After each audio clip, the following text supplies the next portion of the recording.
how far we've come. Hip strength, recovery, and Ask Barb at helpmysquashgame.com.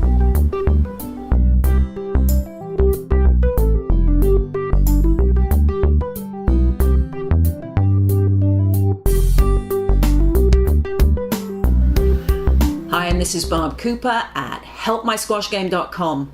How far we've come. Check this out.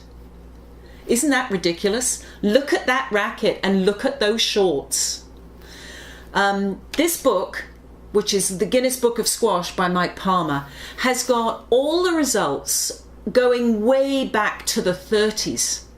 And you can see that they're just starting to put in an all-glass court. Honestly, when you think about where squash is now and how well people are playing and what the technology has done, this book was written at a time when there were no cell phones. Check it out. So now let's deal with hip strength.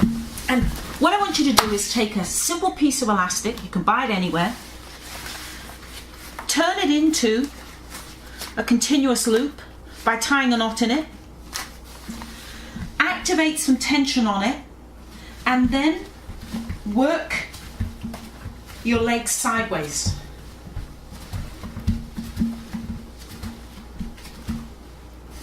What you're trying to do is make sure that your hips are engaged. And there's no excuse. You can throw this in your kit bag and you can have it with you wherever you go. Now let's talk a little bit about recovery. We're all recreational squash players, which basically means we're opportunists. We play when we can, not when we have to. So a lot of the time we will play because we have our time in our schedule to be able to do it. That's great. And being squash playing fanatics, we'll play much more than we often want to. Now, there's a problem.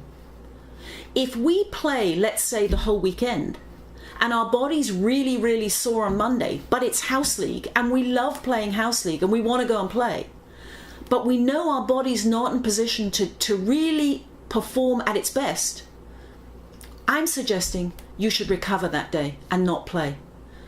If you keep pushing your body without giving it enough rest, this I can guarantee you will get injured. That means you don't play at all. Much better to lose one house league game and rearrange it for another day. So think about it. Make sure that you listen to your body and you find out whether it's reasonable to push your body that day. If not, take a rest and feel good about it. And now it's time for Ask Barb. And I had a great question from Colin about what training should feel like.